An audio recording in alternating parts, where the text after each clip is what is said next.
Hi, I'm Annie Leonard with The Story of Stuff. Welcome to The Good Stuff, where we look at solutions to the take, make, waste system that's trashing the planet, our communities, and our health. We all know about the 3 R's: reduce, reuse, and recycle. On this episode, we'll explore the 4th R, repair. A few years ago, I bought a portable radio for $4.99 to listen to the news while I walked to work. Pretty soon, one of the earphone buds broke. Hey, no problem, I thought. I'll just fix it using parts out of my drawer of broken electronics. But I was out of luck. The whole radio, including the earphones, was in one piece, without screws or snaps holding it together. If any one part broke, it couldn't be repaired.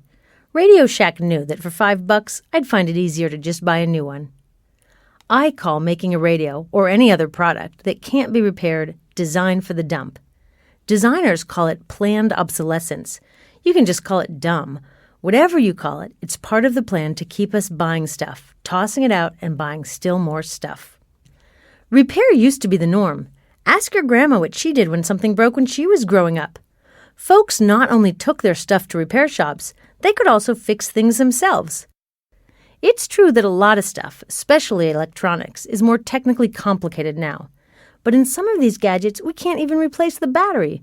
We can't even open them up. Today, we'll talk with a guy who's working to change that and change the relationship we have with our stuff. Then we'll talk about going a step further, from repairing our own stuff to making our own stuff. We'll learn about the growing movement of people who say, if you can't fix it or make it yourself, you don't really own it. So let's go.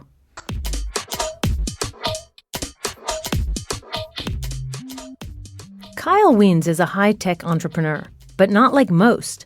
As an engineering student, he became concerned about the mountains of waste, lead, mercury, and other toxic chemicals from discarded electronics that had only been used for a few years, or even just a few months. The average life of a cell phone in this country is about 12 months. The only consumer product with a shorter lifespan is an ice cream cone. Instead of designing throwaway smartphones and computers, Kyle's on a mission to make them last longer. His website, ifixit.com, is the Wikipedia of electronics repair, an online community of people working collaboratively to create free repair manuals for every device. They've already got thousands of free manuals online, and they're adding more all the time. But iFixit isn't just for computer geeks. The website's manifesto says repair connects you with your things. It fosters independence, creativity, pride, and ownership. Most importantly, repair transforms consumers into contributors. So, Kyle, how did you get the idea to start iFixit? I had worked as an Apple repair technician in high school before I went to university, and because I was an authorized technician, I had access to Apple service manuals, and I knew exactly sort of how to work on these things. And then I got to college, and I dropped my iBook on the power cord, and it was one of those frustrating things where if you held the cord just right, you could get it to work. And I knew there was just some cracked electrical connection inside, and if you get the computer apart and put a drop of solder on it, it would just fix it. It was literally a completely free repair. So I did that. I took it apart. I soldered the connection. I went to sleep. And when I woke up the next morning, I had the whole computer spread out in front of me, and I was trying to figure out how to put it back together. And I couldn't, for the life of me, get the computer back together again. And so I went online and I started searching for Apple service manuals because I knew they were out there. And if I could just find how it was supposed to go together, it would be easy. And it wasn't available because Apple doesn't want people to be fixing their own things. And so that was the impetus initially, was I was really frustrated that they were taking away my ability to fix things. And so I figured if I had the problem, everybody else would too. And so we started publishing manuals. So why wouldn't Apple want people to be able to fix their products? That's a great question. Apple has a lot of reasons. One is that they see their products as pristine and perfect, and anything that disrupts the illusion of a perfect product gets in the way of that. The other reason is that Apple simply makes a lot more money if when people break things, they throw them away and buy a new one because they're a manufacturer, not a repair company. So one of your goals with iFixit is to demystify technology. When you were just saying how you started iFixit, you said a sentence which made me nervous to even think about it, which is you said you just opened up your computer and knew that it needed a drop of solder. Now, the idea of opening up a computer is terrifying to a lot of us because we wouldn't know what's what. And we show you every step of the way. We say, here's a picture, and this is the tool that you need. Pry here, and there's a little tab, and then it'll pop right open. It's kind of like with a cookbook that has photographs instead of just words. You can understand where you're going so much more. So the idea was a repair recipe that is so simple that anyone can follow it. It's like a Wikipedia of repair manuals, so anybody can contribute to repair for anything. We'll show you how to do anything from patch a hole in a pair of jeans to put new brakes on your car. So you often say that if you can't fix something, you don't actually own it. What do you mean by that? There's a magic to getting something and, lifting the hood a little bit and understanding a little bit more about how it works. One of the most frustrating experiences is taking your car to the mechanic. And the guy works on it and he says, hey, there's a problem with your rear differential. Give me $1,500 and I'll fix it. And you have no idea what a differential is or that you have one in the rear or why it should cost $1,500. And so once you start to understand a little bit more about how your things work, you have a lot more power. So repairing stuff is liberating and it's empowering, absolutely. What are the other benefits of repairing? We are so connected to consuming more and more and more things. So I think there's an ability to connect us to things for longer periods of time than the tangential, the very quick, I'm going to use my phone for 18 months and then get a new one. There's also significant environmental benefits to fixing things. Even the most environmentally friendly green cell phone really isn't green at all. Manufacturing things takes resources, pollutes water, causes issues in the environment in China where they're all made. And by fixing the one that you've got, the only real green phone is a refurbished or repaired phone because the environmental cost has already been spent to make it. I really agree with you about the importance of increasing our connection with our stuff. People often respond to the story of stuff by assuming that I am anti-stuff. And occasionally I get some cranky email where someone says, if you're so against stuff, where'd you get that shirt you're wearing? And I like to respond to people that I am not anti-stuff. I'm actually pro-stuff. I want us to appreciate and value and have a reverence for our stuff even more.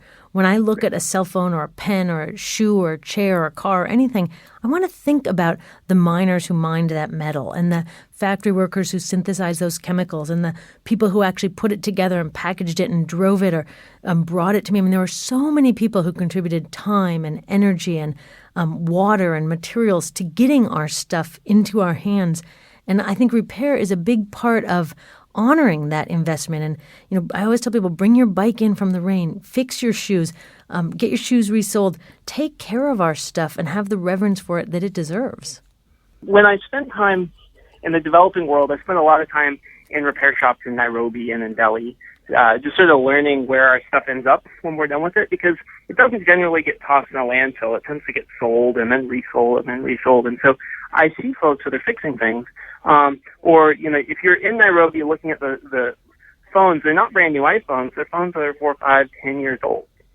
And so by creating an infrastructure to fix things, we're actually making technology more affordable to people downstream. So something that we've pushed really hard is to get manufacturers to design products that are designed to be repaired and that can last longer, because that's the best way to bridge the digital divide. I used to go to India a lot, and I started going there with suitcases of broken cameras and devices from all of my friends because you actually could get them fixed, and not even in high-tech shops, in like some guy sitting on a blanket cross-legged on the sidewalk who had a pile of cameras that he would fix with the simplest technologies for so reasonably priced, things that here would just never have been repairable. So if repair is so beneficial on so many levels, why does it get such short shrift? We often hear about reduce, reuse, recycle. Why don't we hear more about repair? I don't know. Recycling to me sounds like urban mining. I'm not really a fan of recycling. I mean, sure, it's better than throwing things away, but recycling things is really destroying all the captive energy in something and all the effort that's gone to making it into something and turning it just back into a raw material stream. Yeah, I like to tell people there's a reason that recycling comes last in the reduce, reuse, recycle. It's what you do when you are absolutely out of other options, when your back is against the wall and you have nothing else that you can do. It's almost an admission of defeat. Yeah. I think there was a cultural shift that happened when we started getting VCRs. And up until then, everybody fixed TVs, and there was a local TV repair man. And all of a sudden, the VCR came out, and the cost was pretty low. We were starting to get a lot more things made in China. And they were very complex mechanically. And for the first time ever, it stopped making financial sense to fix a VCR. And so people started throwing them away. And then very quickly, we moved on from VCRs to DVDs. And now you've got this entire waste stream of all these devices that have been made obsolete. And that was the beginning of a cultural shift where now we don't even consider fixing most of our things. So clearly we need to learn at the back end how to take these things apart and fix them. But it could be a lot easier if there were changes made at the front end when the product designers are actually figuring out how to design these devices. What advice would you have for product designers about how to make their gadgets, I mean, everything from iPads to cars, to make them more repairable? We spend a lot of time talking with industrial designers and engineers, trying to get them to think about ways of making things easier to work on. The easiest places to start are with the optional environmental standards for electronics. And so that's something that we need to get changed right away, is get the environmental green standards to lead the way and say it's really, really important for products that we're manufacturing and certifying as green that they be repairable. So what advice do you have for members of the Story of Stuff community who want to not just repair their own stuff, but popularize and spread repair throughout the country? I think the more consumers we get that are fixing things themselves and getting a culture back. You know, in the U.S., we used to really pride ourselves on being able to fix things. And the shade tree mechanic, your dad teaching his kid how to work on their car, like that was our culture. And we've gone away from that. So I think if we can get a cultural renaissance of people really caring and fixing things, then that will translate into the products that we buy. And it will also start to shift the environmental policy a little bit. iFixit has created a self-repair manifesto that I love. I actually have it hanging on my office wall, and anybody can see it on your website. Can you tell me a little bit about that self-repair manifesto? Yes, you can pull that up. It's ifixit.com/manifesto. And it's a declaration of our rights saying that we have the right to fix our own things, which seems completely obvious, and yet we've got manufacturers, like if you look at the bottom of an iPhone, it's got proprietary screw that Apple invented to keep you out. And so it's saying, let's reclaim a little bit of that. You talked about the need for a cultural shift in relationship to repair, to really popularizing repair. Are you seeing signs of hope out there? We're absolutely seeing that there's a need, there's desire from people. And it's just that the task in front of us is big because there's a lot of products out there. But we have online close to 7,000 repair manuals already that cover practically any cell phone you care about, every single game console, every single Apple product, a smattering of cars and motorcycles and other stuff. So the ball is starting to get rolling, but we definitely need help keeping the momentum going. I even found a whole discussion on your site about what to do if your iPod goes through the washing machine. Yes. Yeah, that's very common, and we've got a lot of very useful information on what to do if your electronics get wet. Well, Kyle, thank you so much. Thank you for the work that you're doing in the world in spreading repair, and also thank you for spending the time with us here today. Thanks for having me.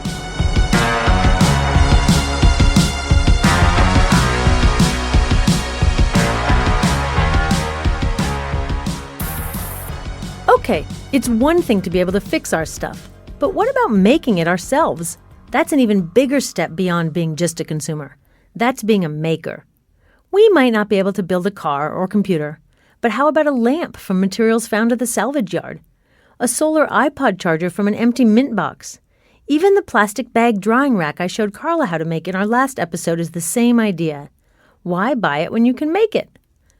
Eric Wilhelm is another super smart engineer who decided that instead of making stuff for people to buy, he'd rather help them make stuff they don't have to buy.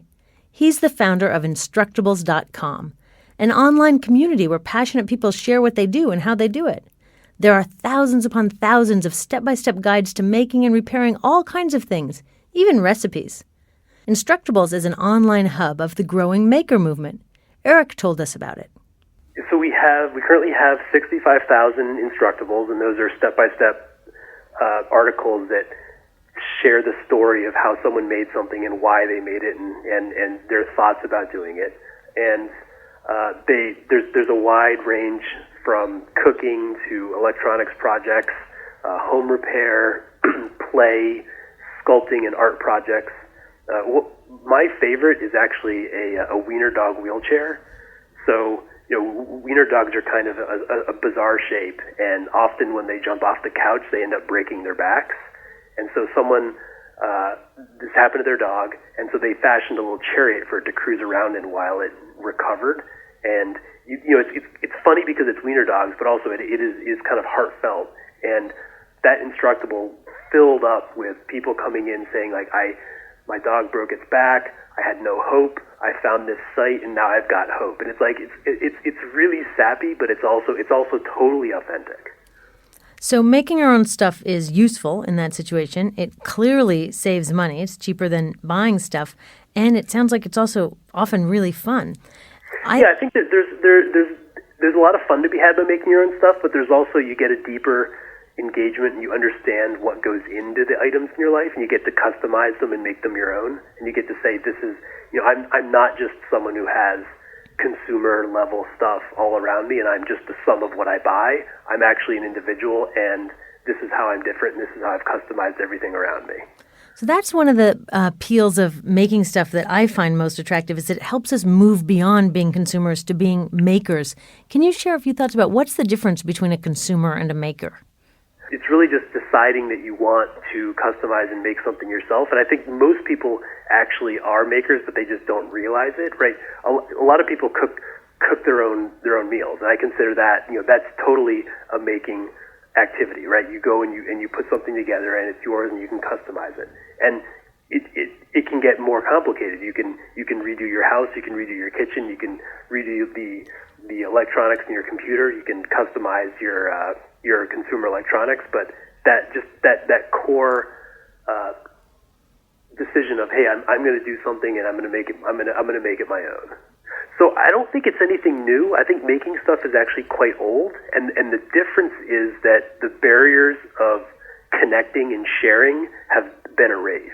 So I think that people have been making stuff for a long while, and I know my grandparents were big into this. My grandfather was the type who had all of his hardware organized in baby food jars with the lids nailed to a piece of wood on a lazy Susan that he could spin around. And my grandmother was always knitting and making and crocheting and making sweaters and afghans. But the difference is that now the people who are making stuff can easily find others who are making similar things, and they can connect up with them. And making our own stuff is definitely a way to reclaim our relationship with stuff from this sort of anonymous, big box, mass-produced consumer world. Absolutely. I think that's very much you want to have something that's your own, and you want to tell people, your story, and you don't want it just to be, I just bought this and I use it and it's fine. It's want to be, I've made it my own. So at the Story of Stuff project, we talk a lot about how our identity as consumers has really taken over ourselves so that it becomes the primary way that we engage with others in the world is as consumers. And we're not going to be able to solve the kind of problems that the world is facing today just acting as consumers. We really need to move beyond being consumers to being engaged citizens. So I'm wondering if you think that encouraging people to move beyond being consumers and being makers, is that part of the broader movement about getting people to re-engage and being part of the solution? I absolutely think it is. And I think part of that is you get a sense of how things are made, how to repair them, what things you can make and repair and keep yourself. And that also gives you a sense of, if you're going to get something, you want to get high quality things that will last for a long while. Keep up the good work. Thanks. Once there were 120,000 shoe repair shops in the United States. Today there are only 7,000. The number of appliance and electronics repair shops has also been in long-term decline, although they have had a slight resurgence in the current recession. It's important to realize that the decline of repair is not only a relatively recent trend, but it's part of an overt strategy by manufacturers to get us hooked on throwing stuff away rather than fixing it. I remember what the installer said when I asked how long my new fridge would last. He said I'd be lucky to get 5 years from it. 5 years? When I was a kid, we had one for 20 years. He said, it's kind of like they want you to hurry up and buy a new one. Back in 1955, as the modern consumer society was really taking off, a retail analyst named Victor Lebeau spelled it out. He said, our enormously productive economy demands that we make consumption our way of life. We need things consumed, burned up, replaced, and discarded at an ever-accelerating rate. Well, maybe that is what this broken economic system needs to prop it up. But it's not what you and I need for a happy, sustainable life. And it's certainly not what the planet needs. It's time to replace with repair. Repairing our stuff, or making it ourselves, saves us money. Repairing our stuff provides millions of good jobs. Best of all, repairing our stuff throws a strategic monkey wrench into the take-make-waste system. So let's fix it rather than nix it. That's it for this episode of The Good Stuff. Our show comes to you from the studios of Youth Radio in Oakland, California. Our engineer is James Rowlands. Post-production by Brandon McFarland. The Good Stuff is produced by Bill Walker. We'll have another show online in a few weeks. If you like this podcast, please share it with your friends. Find us on Facebook and storyofstuff.org, and keep working on the good stuff in your own community. Thanks for being part of the solution.